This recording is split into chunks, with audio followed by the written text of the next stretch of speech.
Today's episode is brought to you by Emotions Matter, which is a nonprofit organization with a mission to support, educate, and advocate for those impacted by borderline personality disorder. Join Emotions Matter for their 6th annual Walk for BPD on Sunday, June 2nd in New York City. You can come in person or join the walk virtually.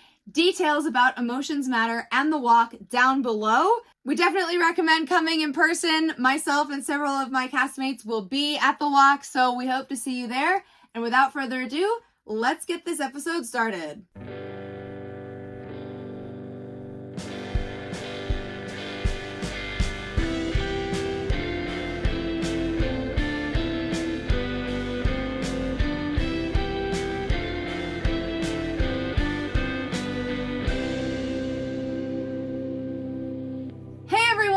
Welcome to the BPD Bunch. I'm your host, Xannie, and today I'm here with Mo, Céline, Darren, and Katja. Where in the world is everyone coming from today? I'm from Central Ohio in the U.S. I'm coming from London, UK. I'm also in London, UK. And I'm West Midlands, United Kingdom. And I'm coming from New Mexico in the United States. Today we're going to be talking about BPD and splitting. If this or other BPD related topics interest you, make sure to like, subscribe, and turn on your notifications so that you do not miss anything.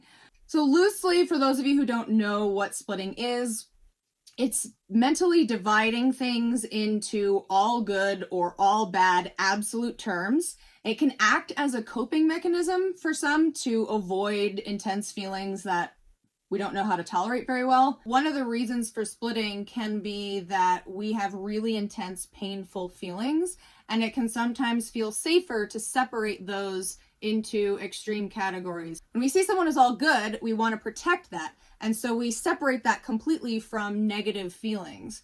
And when we see someone or something as all bad, we're protecting ourselves emotionally from being hurt. When your emotions are really intense, that can interfere with your cognitive ability to see things in a more nuanced way, and you kind of get taken over by the emotion, and that just becomes everything. What's interesting about splitting is that from a clinical standpoint, it technically comes from the second diagnostic criteria of borderline personality disorder, which is a pattern of unstable and intense interpersonal relationships characterized by alternating between extremes of idealization and devaluation. So a lot of the times, splitting is thought of in terms of seeing a person as all good or all bad. What's interesting is that anecdotally, lots of people with BPD report having splitting in response to things like work, hobbies, other things about life. So even though it's most commonly thought of in the context of relationships, splitting can occur in other contexts. So just as a quick round to start, what does splitting feel like to you? It can go from sheer burning hatred through to sheer unadulterated, totally biased love.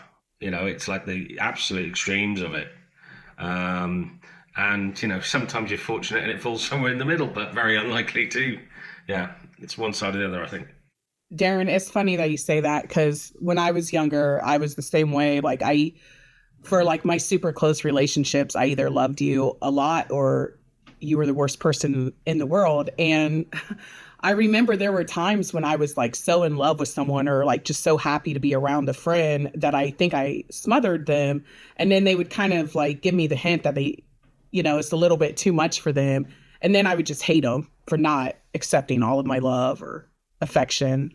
And I would go back and forth. And I don't think that in and of itself is what ruined a lot of friendships and relationships. I think it's the fact of once I decided that I hated you or whatever, I would just run my mouth and I would just start chaos and drama and tell everyone all of the horrible things that I think that you've done to me. And then I think that is really what made people want to stay away from me because nobody wants to be gossiped about or anything like that. But I don't split so much on people anymore because as I've grown older, I realize nothing is black and white for people and, their intentions and why we do the things we do. There's so much gray area in that. But I do struggle still with splitting on like Xannie said earlier, like jobs and like situations and stuff. It's hard to get out of that mindset. Like if one little thing goes wrong at a job, then I decide I hate it and it's not worth it. And I have to like really try to not just quit on the spot, which I feel like I've done well. Like my last job that I had for like 5 years. So I got through it, but there were a lot of days when one little thing would go wrong and I wanted to just walk out and just quit, you know, which I would have regretted and it would have had a lot of consequences. So I'm glad that I didn't. You know, it's really interesting that you both talk about like how splitting has changed for you, because I think I both have experienced a change in that and not. If I reduce splitting to its base, how I experience it, it's like being absolutely 100% convinced that my feelings in the moment are reality. And I have no doubt in my mind whatsoever that I am completely justified to act however I feel like I want to in that moment. And what's interesting is that in the past, that would really express itself in really extreme ways. And I don't necessarily express myself in those extreme ways anymore, but I still have moments where I am absolutely 100% convinced that my feelings are reality and it's totally fine for me to, you know, like snap at someone. And then I think because I've developed skills, there's a part of me that kind of kicks in and goes, whoa, you're doing the thing. And then I sort of stop myself, but I still experience that, even if it's very short, that sort of like takeover of like, you're still justifying your actions. Yeah. I have that too. Yeah. I think I relate to that description of feeling completely justified to act however I want, even though when I look back on the way I behave, I wouldn't want to do that to anyone that I love and care about. I want the actions and the words that I say to others to be, I wouldn't want to be on the receiving end of that.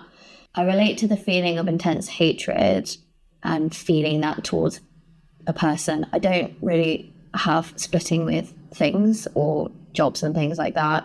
It's usually people within that environment, and usually it gets triggered when someone is criticizing me or I think I'm being criticized, and that switch between feeling positively about a friend or a loved one and then completely not giving a damn what happens next, how they feel. I actually did it last night. I screamed at my boyfriend after an argument when he came in to get something from the bedroom, and I just screamed, get out. And I really surprised myself because, like you say, as you get more skilled, you get better at holding that in, but it's still there. I still have it. I think a lot of that can also be the fact that I still think people are splitting against me more than I'm splitting against them. And so that's how I sometimes justify my actions, is by that behavior, is that, oh, you're going to treat me like dirt, so I'm going to treat you like dirt. Splitting is sort of the BPD term for black or white thinking. And I think we've come up with our own term to sort of differentiate the extremity of it. But obviously, like, black or white thinking is a thought pattern that lots of average people struggle with. It's sort of a human thing. So it's interesting, Darren, that you sort of notice that other people do that in your life, whether they have BPD or not, and you're kind of using it almost like a preemptive defense mechanism against what you know is going to come your way. Yeah, and I think I've also now started to find times where I've actually started to actually use my own experiences when I got friends who don't have BPD who are basically splitting on someone else. And I've sort of almost been like the experienced counsellor, sort of saying, look, don't take emotion into this. You know, this is, move that from the decision, and sort of, you know, it's interesting how that sort of your own experiences start to relate into other people's lives. So what's it like for you, Katja, since you have 2 different personality disorders? Having STPD, that influences a hell of a lot in terms of how I interact with other people, because it does cause so many problems with affect and emotions, and that spills over into splitting as well. So for me, I don't really tend to idolize people. Like, I like people, and certain people I really like, but apart from that, like, I don't really have any kind of intense attachments to people. And I find that when I split, I will go from more or less liking someone to whatever degree that might have been, to then just complete apathy and indifference. So I don't experience anger or rage directed towards that person. It is just genuinely like they never existed in the first place, which is not really any better, I don't think, because it's still not a great outcome. But for me, I do wonder if it's sometimes a bit of a self-defense mechanism or self-preservation, because I'm not directing negative energy or negative feelings towards that person. But ultimately, to be on the receiving end of that, I think is probably not very nice, because if you've got someone who's just totally indifferent to you, that's probably still as hurtful as someone who's just throwing bile your way. I know that your experience of having these two personality disorders sort of, it colors how this works. But I will say that, I've spent a lot of time online and I've heard a lot of stories from people who have been sort of split on from people with BPD, where the person with BPD has just cut them off and walk away. And while I can't speak to the experience of the person with BPD, whether they were actively feeling rage or if it was more an apathy thing, the result is the same, right? They were permanently sort of left, which leads into the next question. How long does a split last for you? Either positive or negative. And I think that, to me, this is really interesting, because until I started looking up other people's experiences with BPD, I did not know that people had long negative splits. My experience of negative splits is that I'm really only intensely thinking negatively about someone as long as the emotion is intense. Once the emotion subsides, I usually switch. I tend to stay in idealization much longer than I ever do devaluation. So I'm usually like, as soon as I'm not angry anymore, then I'm like, oh my gosh, I can't believe I said that. I'm so sorry. Please don't leave. But then I'd heard all these other stories, kind of like you, Katja, where it's like, it's as if the person never existed. All right, you've done this. I'm done. Goodbye. And so I'm curious, what are all of your experiences? How long do you generally stay in the positive or the negative, the idealized or the devalued side of splitting? So for me, the hate side, the spite side, that side of things lasts longer. And I would say that there are people who I have loathed, I've detested for a variety of reasons and a variety of things they've done to me since I was single digits, who I to this day loathe, despite, and to one of the better term, wouldn't piss on them if they're on fire. And whereas the idolization side, the love side, that doesn't tend to last that long. But the hate is strong in me, so I'm definitely on the dark side of the side of that things. That has definitely stuck with me longer. I think for me, in my younger years, it depended on the other person. So it was all about what you did. So if you did something that made me love you again and value you again, then that's when I would be done devaluing you. And if you did something that pissed me off, then you were not my person anymore. So those days are over now. So for me, my splitting, when I'm having a moment of thinking that everything is like terrible, it doesn't last very long, because I'm able to like put myself in check, and I'm just able to recognize that I'm splitting at that moment. So it's easier for me to come down. But one thing that's interesting, and I was thinking about this, like, and Darren was talking about how there's people who are basically dead to you, and there's people like that to me, but I don't consider that splitting. I consider that me cutting them off because of them, because they really were not super great people, So I think it's important to know, to kind of recognize that difference of just devaluing someone for superficial reasons, but also knowing when maybe someone isn't treating you right. It's true that from an adaptive standpoint, like, devaluing someone can be useful. Like, how many times has someone gone through a breakup and you hear things like, what a jerk, right? Like, there are moments in life where devaluing someone and sort of focusing on the negative, at least in your own mind, it can be adaptive, because it helps you get over that that pain, sometimes when you walk away from someone, it is for legitimate reasons. And if you devalue them as a part of that, that's not necessarily maladaptive. That can be a way for you to kind of distance yourself from missing the positive things too much. For me, I also find that it's quite dependent on what the other person does, such as an apology or a sort of olive branch in terms of how long it lasts. So typically not that long. But I can think of a time where it went on for about 6 months with one of my best friends, and I just felt that complete apathy, and I didn't want to see her. I didn't want to speak to her. It didn't matter how many times she apologized.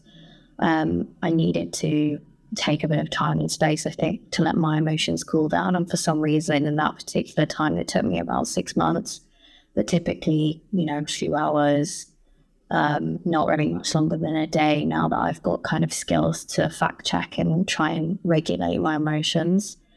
So typically quite short term, but occasionally it can be. I think for me, I'm always open to the idea of reconciliation with the other person, whether it's initiated by me or the other person.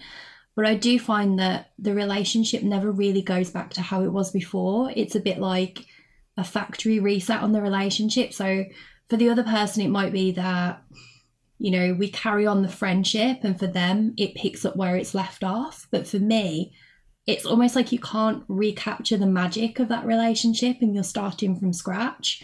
So although I am open to it, I'm not sure it works, if that makes sense.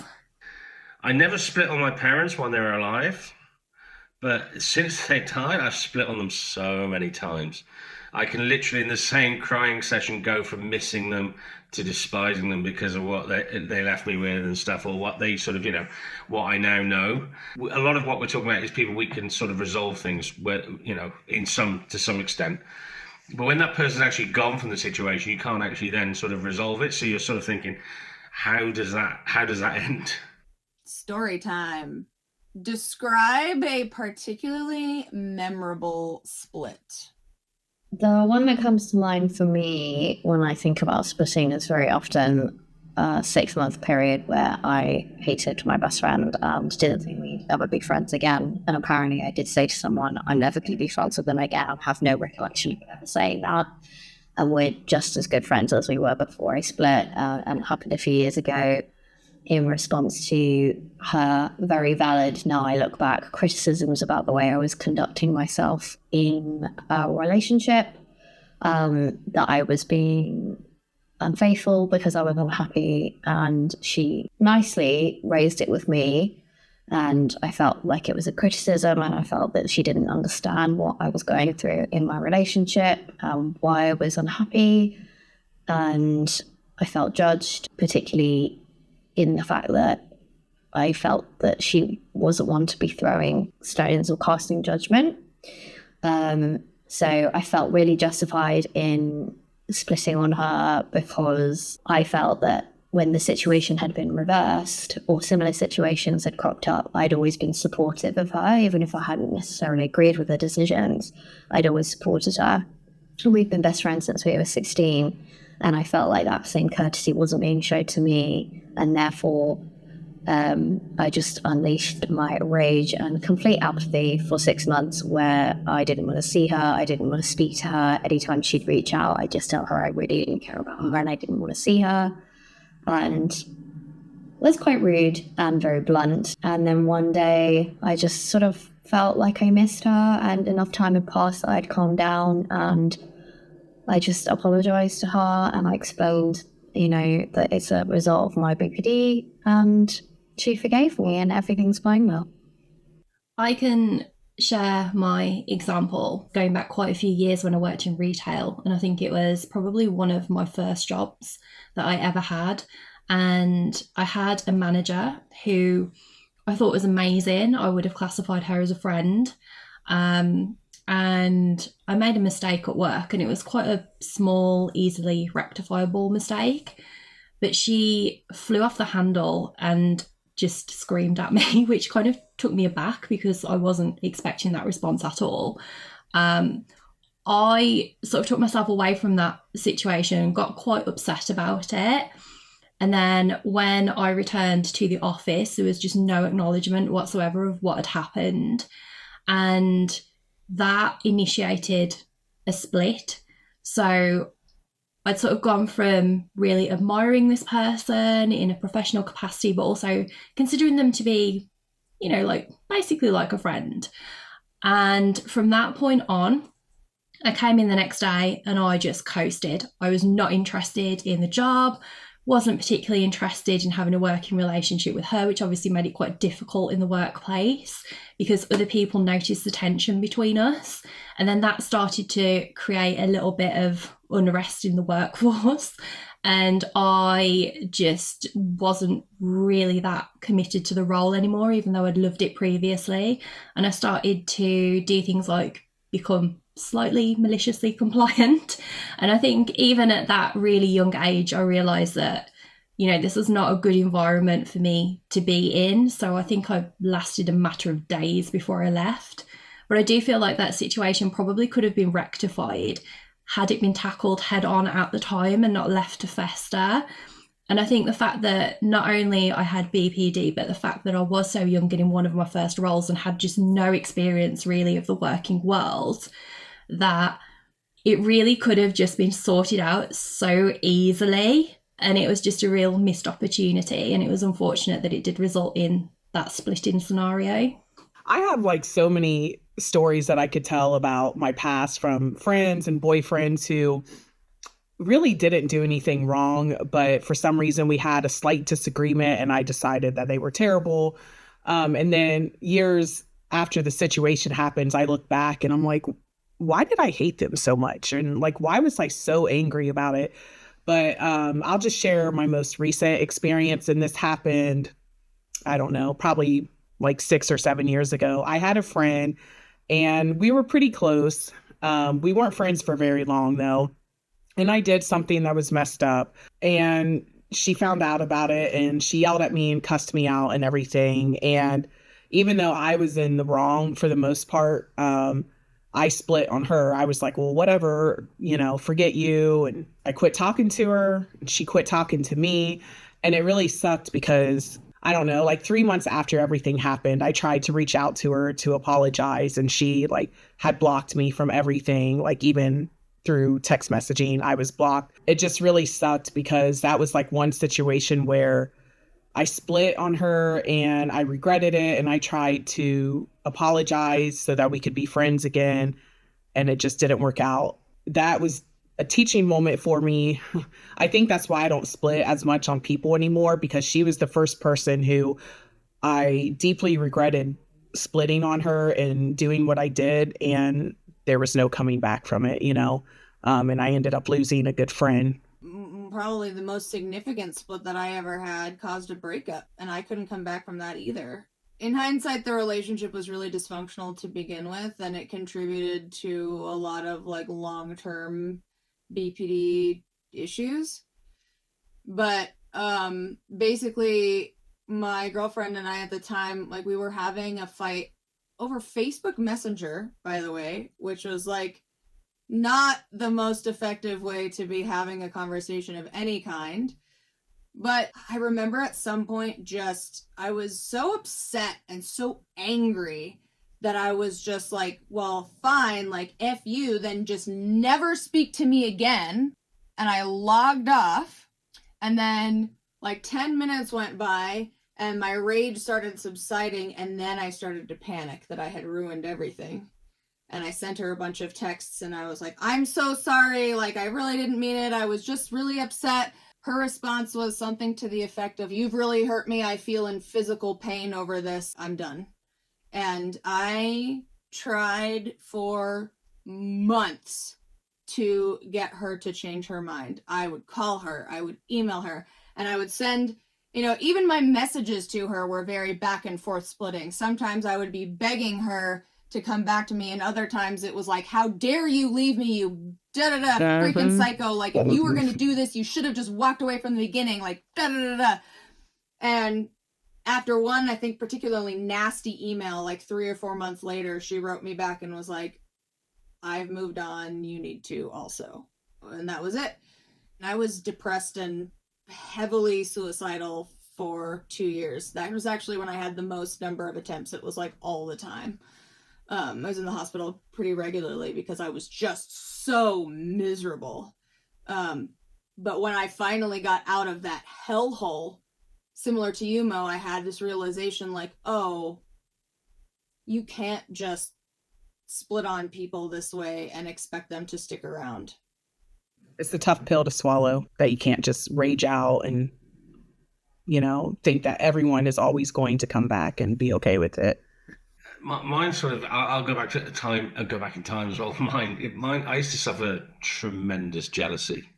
I was terribly, for no reason whatsoever. And so I lost one of my oldest friends for a long time because I started dating this girl.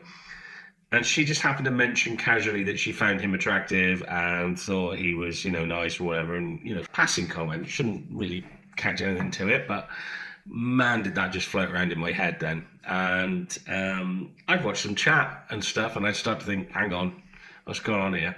And so I'd start to cut him out of my life.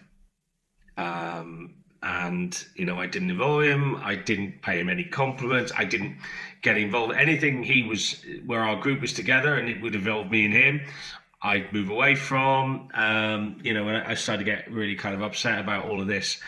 And it really damaged the friendship for a long time through when we should have been at our strongest. And it took years to come back from that. And years later, I was able to tell him why. And it was weirdly like one of my weakest moments, because it felt like, man, I was such an idiot. But to be that exposed in front of someone and say, look, I was a jealous little fool who was fear of abandonment just took over and nearly destroyed everything.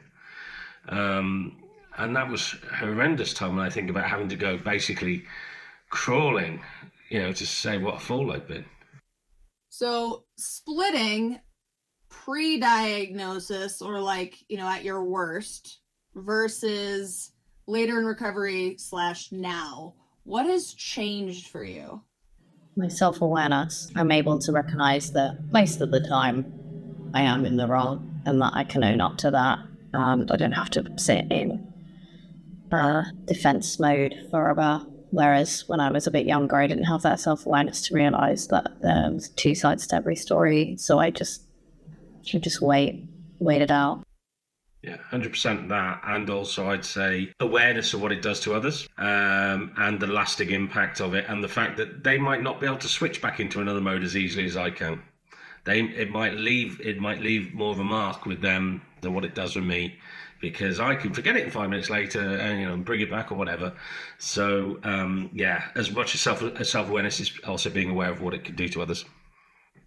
I think looking at the way that I have relationships with other people and the way that I personally experience splitting, I think for me, a lot of people that I have experienced splits with, they have been in some ways role models for me. And I feel like it's taken quite a lot of self-examination to look at why I put people on pedestals and why I split on them when they don't live up to my expectations. So I think for me, I've had to also have a look at why I project onto other people, which that then results in a split. So I think actually splitting a lot of the time, well, actually, I think all of the time in my case, isn't really anything to do with that person. It's to do with me and the way that I form relationships with other people. And I think one of the things that has changed for me over time is looking at why I look to other people for things that really I need to be looking for within myself. And that has definitely eased the load, I think, when it comes to splitting, because if I'm looking to myself for the things that I want from other people, then that changes that relationship so that they're not on that pedestal and I don't need to look up to them because I've done the work on myself. I think for me, it was just growing older and all of the experiences that I've had and that I've seen others go through. I've just learned a lot that most things in life are not all bad or all great. There's definitely a lot of gray area.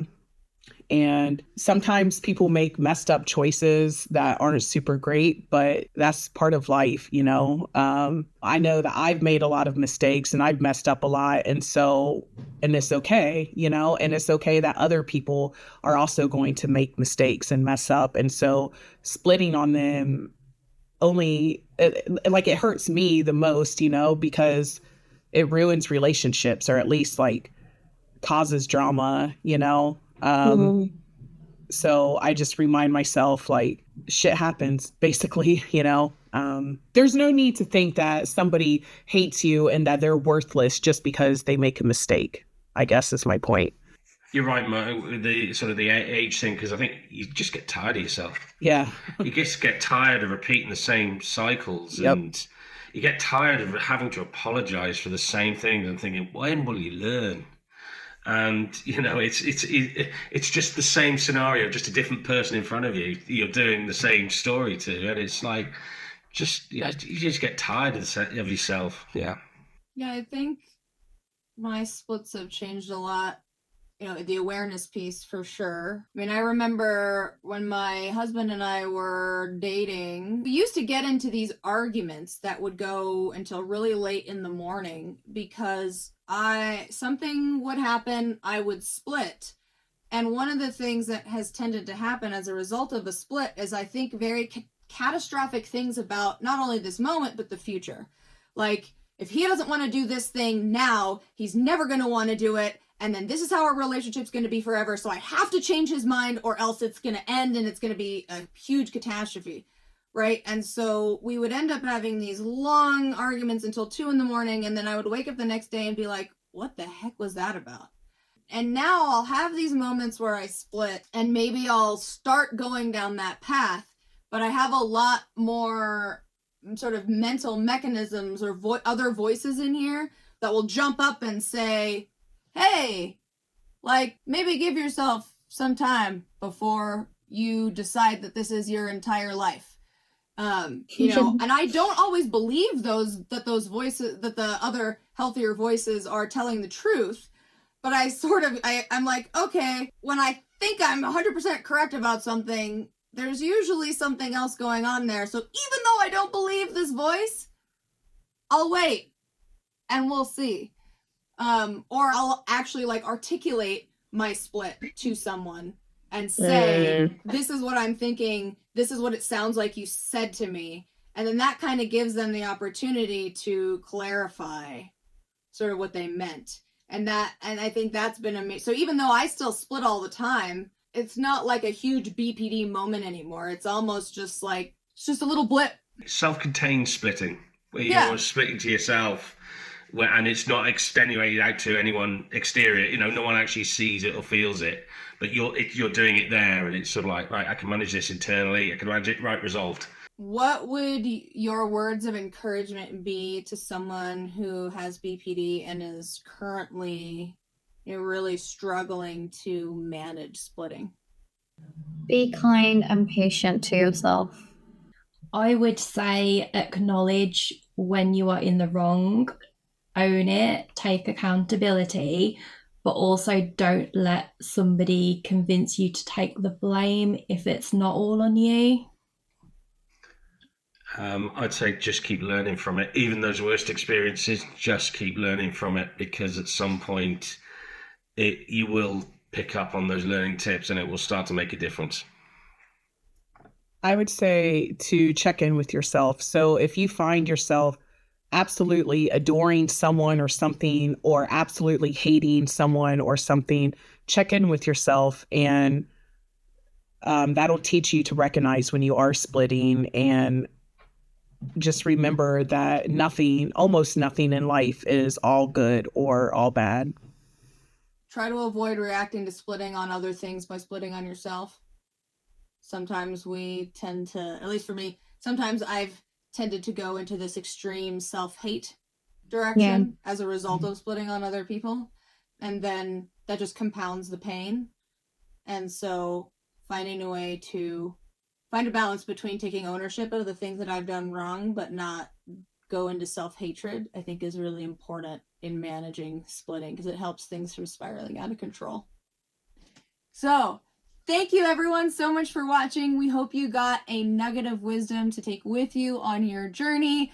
Please make sure to like, subscribe, and turn on your notifications so that you do not miss a single episode. Friday we'll be back to talk about some of the effective tools that we use to cope with splitting. Next week we will be back with a brand new episode topic, and we will see you next time.